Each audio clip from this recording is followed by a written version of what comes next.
आणि गावी आलो की मुख्यमंत्री महोदय 2-3 हजार झाडं लावतो. हे माझं काम नित्याचं आहे. आणि त्यामुळे हजारो वेगवेगळ्या प्रकारची झाडं गावी आपण प्रयोग केलाय. म्हणजे अगदी काजू आंब्यापासून, चिकूपासून, नारळापासून, सुपारीपासून, नारळ सुपारी पण आहे आणि बांबू पण आहेत. म्हणजे बांबूची लागवड आपण या ठिकाणी 7,000 हेक्टरमध्ये, आपले दुडी तेव्हा कलेक्टर होते, आता संतोष पाटील आहेत. म्हणजे ते आपण MREGS मधून त्यालाही अनुदान दिलेलं आहे. बाकी तुम्हाला कुठे वेगवेगळ्या ठिकाणी लावायचे ते म्हणजे वेगळा काय अर्थ काढू नका. बांबू ऑक्सिजन जास्त देणारा आणि कार्बन डायऑक्साईड जास्ती शोषणारा आहे. आणि आमच्या मुख्यमंत्री महोदयांना बरोबर माहिती आहे ते कुठं वापरत होते.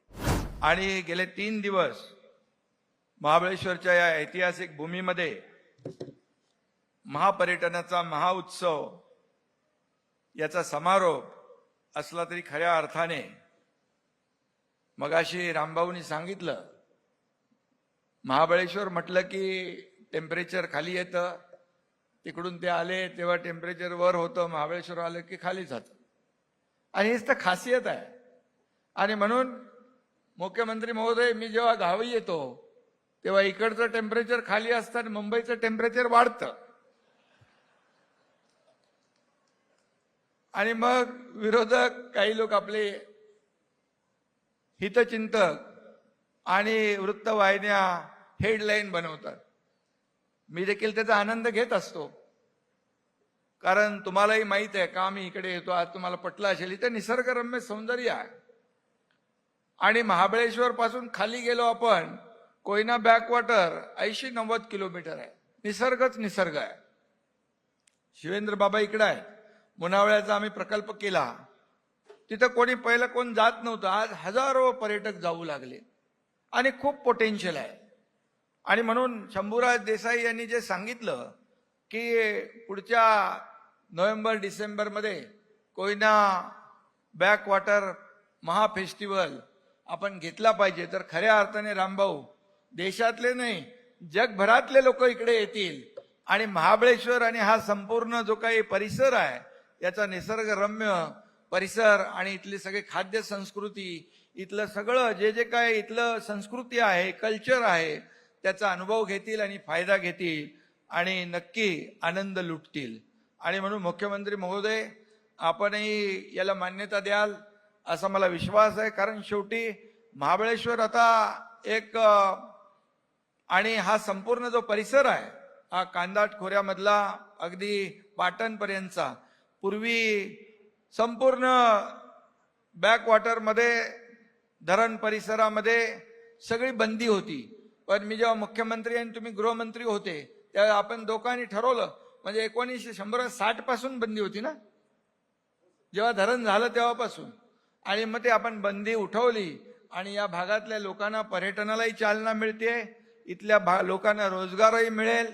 आपली एक संकल्पना आहे की या भागातला तरुण कोणी या ठिकाणी नोकरीसाठी आपला प्रदेश सोडून, हा भाग सोडून मुंबई, ठाणे असेल, पुणे असेल, या भागामध्ये रोजीरोटीसाठी, रोजगारासाठी त्याला जावं लागू नये. त्याला इथंच रोजगार मिळावा, इथंच रोजीरोटी मिळावी. आई वडिलांची आणि आपल्या काळी मातीची सेवा करून त्याला इथंच आपला त्याचा उदरनिर्वाह व्हावा, अशा प्रकारची संकल्पना आणि भूमिका आपल्या सरकारची आहे. म्हणून जे गेलेले आहेत ते परत आले पाहिजे, यासाठी शंभूराज अशा प्रकारच्या पर्यटनाचा आणि पर्यटन महोत्सवाचा फायदा आणि आयोजन हे आवश्यक आहे. आणि म्हणून खऱ्या अर्थाने हे जे पर्यटन आहे, महापर्यटन महोत्सव खऱ्या अर्थाने महाराष्ट्र पर्यटनाला एक चालना देणारा ठरेल असा विश्वास मी या ठिकाणी व्यक्त करतो. खरं म्हणजे सह्याद्रीच्या पठारावर आणि निसर्गाच्या कुशीत वसलेलं हे ठिकाण आहे. येथील महाबळेश्वर मंदिर आहे, जवळच असलेलं जावळीचं खोरं आहे, प्रतापगड आहे, असे अनेक, मकरंदगड आहे, वासोटा फोर्ट आहे, या ठिकाणी आपलं कास पठार आहे. सगळं निसर्ग सौंदर्याने नटलेलं आहे. आणि म्हणून खऱ्या अर्थाने सगळा भाग जो आहे, ह्या जावळीचं खोरं छत्रपती शिवाजी महाराजांच्या पदस्पर्शाने पावन झालेली भूमी आहे. त्यांच्या इतिहासाची साक्ष देणारी भूमी आहे. आणि म्हणूनच याचं महत्व आगळं वेगळं आहे. आणि म्हणून इथला निसर्ग, इथला इतिहास, इथली परंपरा आणि त्यामध्ये घडत गेलेलं लोकजीवन याचं पारदर्शी प्रतिबिंब या उत्सवामध्ये उमटलेलं आपण पाहतोय.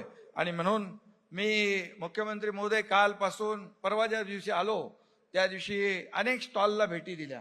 फूड फेस्टिवल होतं, खाद्य गल्ली, खाऊ गल्ली, एकदम म्हणजे सगळ्या प्रकारची, फक्त रामभाऊ महाबळेश्वर मधले नाही, पश्चिम महाराष्ट्र नाही, सगळ्या ठिकाणची चव आणि वस्तू या ठिकाणी आदरणीय देशाचे प्रधानमंत्री नरेंद्र मोदी साहेबांनी मिलेटला प्राधान्य दिलं. मिलेटच्या अनेक वस्तू इथं पाहिल्या आणि म्हणजे आपण विचार करू शकत नाही अशा प्रकारचं त्या महिला बचत गटांनी या ठिकाणी आपले स्टॉल मांडले होते. आणि म्हणून एखाद्याच्या मागे जेव्हा सरकार मागे उभं राहतं तेव्हा ते काय करू शकतात याचं उदाहरण, याची प्रचिती या पर्यटन महोत्सवातून आलेली आहे. आणि म्हणून या खऱ्या अर्थाने या पर्यटन महोत्सवामुळे 3च दिवसाचा आहे, पण आता लोकांना हुरहुर लागेल, पुन्हा कधी होणार, पुन्हा कधी होणार. आता मुख्यमंत्री तर इकडे आहेतच बसलेले, आणि पुन्हा कधी होणार शंभूराज, तुमच्या प्रश्नाचं उत्तर ते देतीलच. कारण शेवटी आता लोकांचं आकर्षण आहे. 3च दिवस.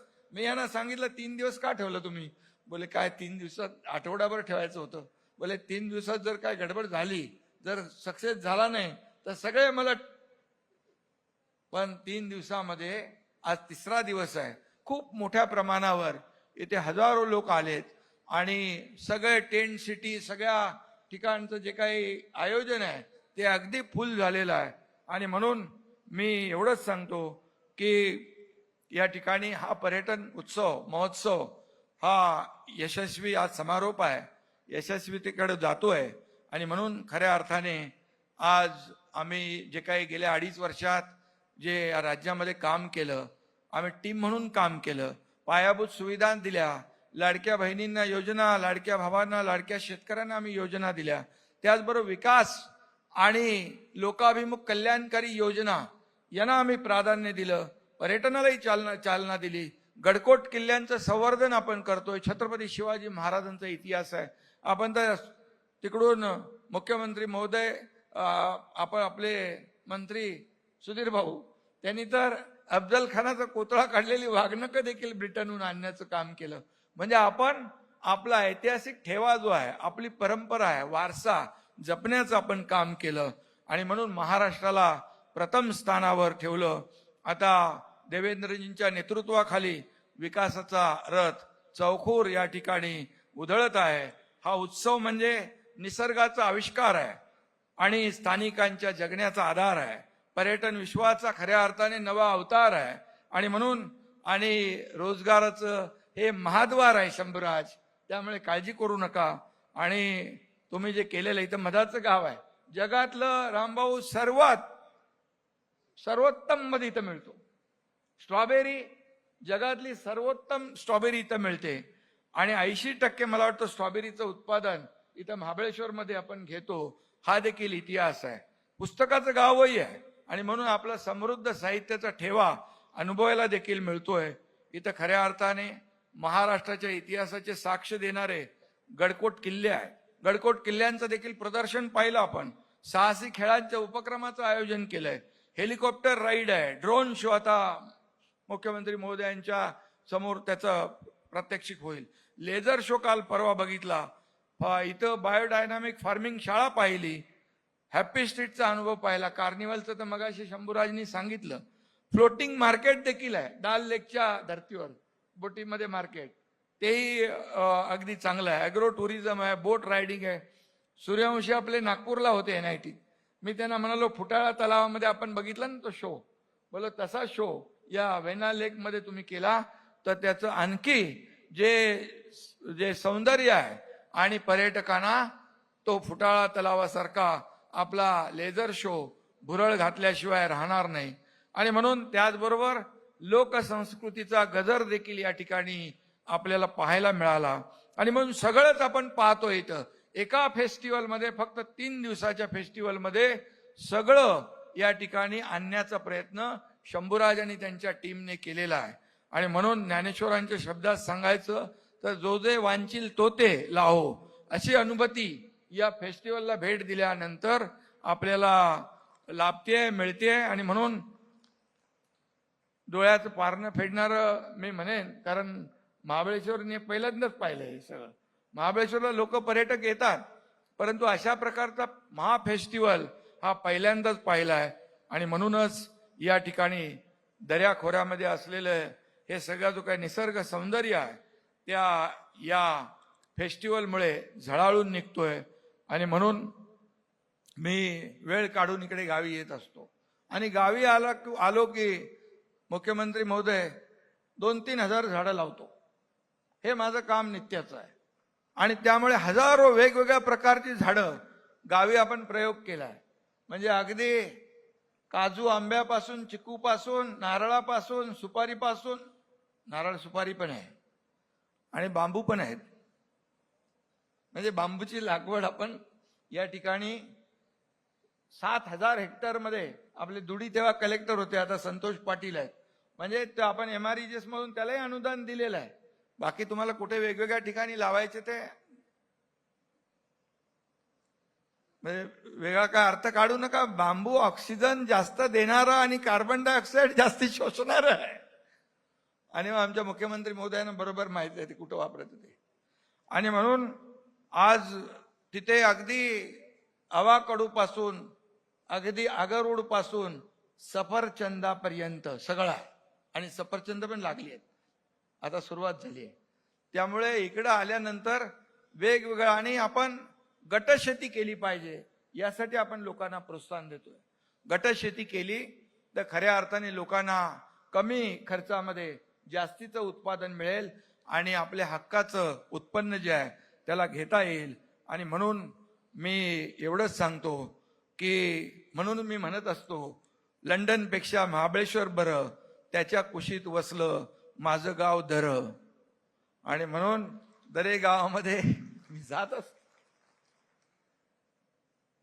शंभूराज समजून घ्या. आणि म्हणून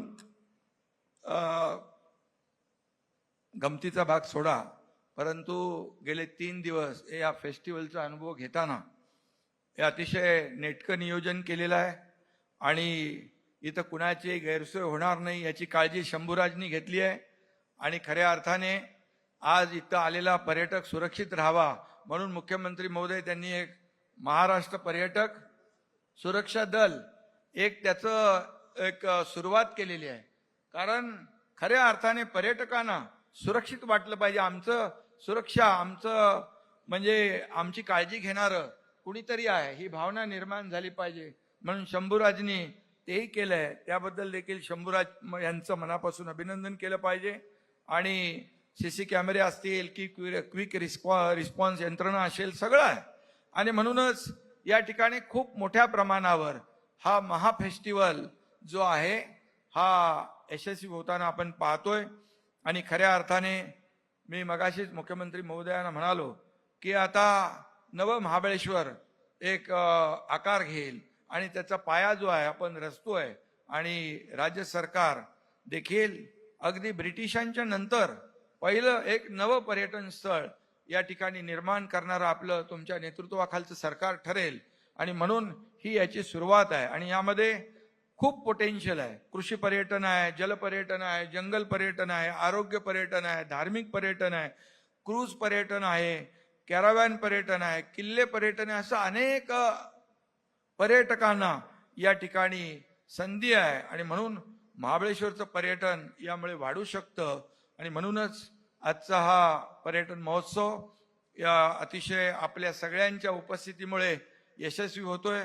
मी मुख्यमंत्री महोदयांचं मनापासून स्वागत करतो, मनापासून त्यांना धन्यवाद देतो की या महाबळेश्वरच्या समारोप प्रसंगी आमच्या गावात महाबळेश्वरला आपण आलात. त्याबद्दल खूप खूप आपल्याला धन्यवाद, खूप आपले आभार. आणि शंभूराज तुमच्या टीमचं देखील मनापासून मी अभिनंदन करतो. सगळी टीम, आपल्या सगळ्या टीमने सहकार्य केलंय आणि आपल्या सगळ्यांना शुभेच्छा देतो. धन्यवाद. जय हिंद, जय महाराष्ट्र.